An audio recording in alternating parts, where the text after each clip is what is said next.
Good morning, how are y'all feeling? First and foremost, I just wanted to thank you all for inviting me to be here, for your interest in Raptivism, to Sarah and Pendleton Knoll as well for inviting me. It's just such an honor and a pleasure to be here. First, before I jump into the theme of Raptivism for the day and to jump into my presentation, I want to tell you a little bit about myself, where I come from. I grew up in Bellevue, Washington, which is right outside of Seattle. I lived in a single-parent home, and life was not always easy, that's for sure. It was a constant struggle, even coming down to applying for colleges. I was afraid to take the AP tests and the SATs because we couldn't afford it. There are months where I spent a whole entire 30 days just eating oatmeal because that's what my family had in the cupboard. We didn't have anything else. I worked really hard with my mom as a team.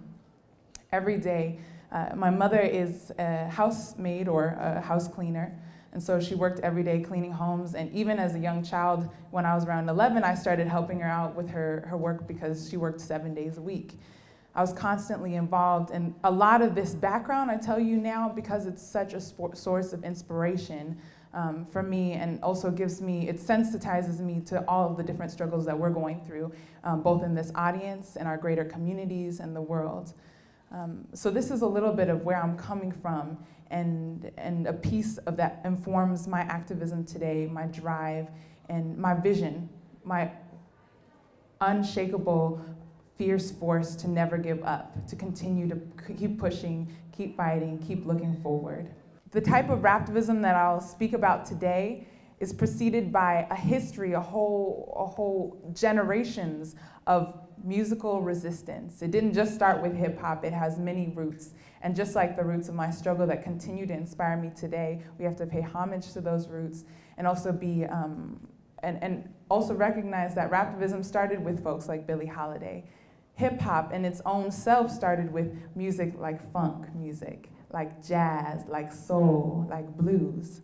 So when Billie Holiday sings the blues, and particularly her song Strange Fruit about the racial realities of her time in 1939 when it was released, and lynchings, that really difficult history that we have in the United States, it's something that comes from a very, very deep place. And a lot of the legacies, what we're living right now, are things that our ancestors have dreamed, whether we're related to them by blood or not. So one of the major significances of music and activism, I think, is really aptly put by a hip-hop journalist by the name of Jeff Chang. He wrote, "Culture is the dress rehearsal for political change." That is to say that culture often can set the scene, it can be a catalyst, it can reflect the changes that we want to see politically, whether we're talking about equal marriage rights, or we're talking about racial equality, if we're talking about desegregating dance halls before we are really able to integrate public spaces, or even today, finding camaraderie and citizenship and community on a global scale, whether that be through our creative outlets in social media, or hip hop, or the music that we buy, or the styles that we share. Culture often sets the scene for the political change that we want to see.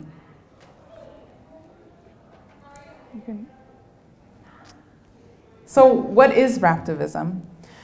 Raptivism really started when I was in high school with a project called Turn Off the Stereotypes. In my local school, there were a lot of disrespectful kinds of behaviors going on, people dropping N-bombs, the N-word, excuse me, or using different kinds of slurs that were kind of qualified as cool culture. It was something that really frustrated me. And at the same time, my teachers even kind of embodied a sense of their prejudices that they imposed on not only me, but the students around me. I didn't want to be a bystander to all these experiences that we were going through in my hometown of Bellevue. So Turn Off the Stereotypes became a venue where I was able to combine a passion for performing arts that started with high school musicals, that started with doing choirs and writing my own poetry in elementary school and middle school and sharing that with the class, and putting it in a venue where I was able to actually share it with my community and engage in sometimes what are called difficult dialogues around our quote-unquote diversity, to get people to think and then also relate to each other through the arts. Turn Off the Stereotypes consisted of public workshops that started with a youth board similar to the one that stands before me, helping fund my first project and make it happen. And they're completely free to the public. I started to see the way in which art made people vulnerable and also were able to enter a dialogue that might not otherwise have been possible. So from that root of Turn Off the Stereotypes, I continued to build with this idea of how arts and social justice, arts and activism meet in college. What is Raptivism about? Raptivism in particular focuses on that nexus between hip hop, one of my strongest passions throughout high school and evolving through college, and social justice. It's where people can use culture and live through culture in a way that inspires, that heals people, and that gets them thinking outside of the status quo or the given. It's a type of culture that unearths and shakes the pillars of apathy and ignorance that get us to sometimes be bystanders to the injustices and the challenges that we face in our everyday lives. It's a venue for empowerment and a venue for playful imagination, and it's a venue to find yourself. Raptivism is that nexus between hip hop and social justice. Throughout my Raptivism year, I traveled all over the place, and I was kind of a mini studio, running around to different places with a camera on my back, ready to record. I worked with different artists, over 20 different artists, recording collaborations, going through an artistic process and learning how to relay our messages, not only in different languages, but in the same song. I was able to collaborate also through film and do interviews with different artists around the world. I really wanted to know, how do our stories here in the United States connect with those folks in India, in Senegal, in South Africa? So I wanted to ask those deep questions, and why I took it to a global sense from that local project of Turn Off the Stereotypes to this global macrocosm was that I was seeing so many relations between our everyday experiences, and sometimes we just need to connect the dots. This was an opportunity to do that. Now I'll talk about where I went. So I started off in my hometown of Seattle, Washington, then went to Copenhagen, Denmark, down to Cape Town, South Africa, up back west to Dakar, Senegal, and then Casablanca, Morocco throughout my travels, exploring Raptivism, being part of Raptivism. Then London in the UK, a lot politically has been going on there as well. Bangalore, India was my final destination before returning to what is now my home of San Francisco, California. So that was a lot of traveling, a lot of engaging with people, and it's constant inspiration. It was a really challenging journey, traveling by myself, literally with that backpack, just trying to, on the daily, get in touch with folks and realize our common ground. A lot of people would ask me, hey, why are you here? How'd you end up in Senegal? What is this about? And so a lot of the year was also just about being able to relate as humans and show our common realities, our common experiences, and then being able to build from there, having common goals within that.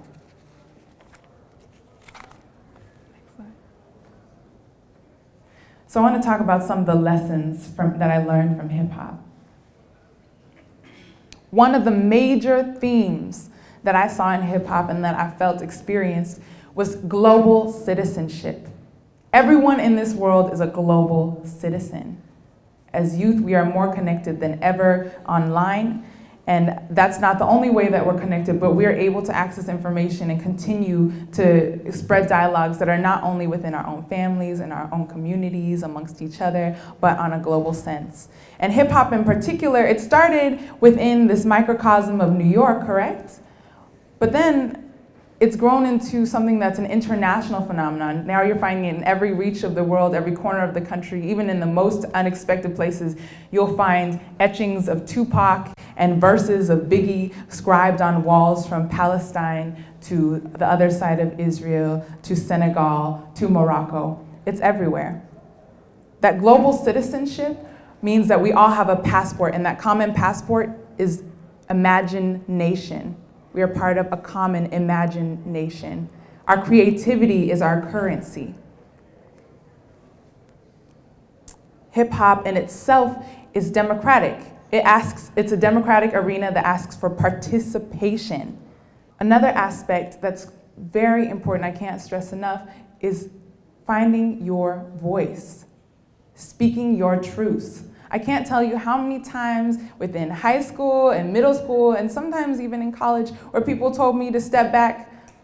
Don't worry about going to college, just work at McDonald's. Don't worry about this. Don't worry about applying for essays.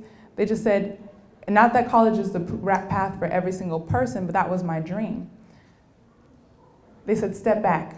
Don't worry about it. They tried to put me into a statistic, whereas I had to keep fighting forward and find my voice, not what people were telling me that they expected of me, not what people were saying that I should do or could do or would do, but what I wanted, who I am. I had to ask myself some really deep questions and look in that mirror and be able to see my face every day and respect that. Having respect for yourself is a revolution in and of itself. It's something so powerful and it's something so key to being that change that you would like to see and that you'd like to be part of. That starts with you. That self-love as well is so crucial, being able to heal yourself. So if you want to give back to your community, if you want to have a healing force in your community, you also have to be able to do that within. So crucial. Hip-hop really helped me learn this, and sometimes it's interpreted as that ego tripping. A lot of times we'll see this in the mainstream, or everybody knows that Beyonce, Kanye West song, such a big ego, right?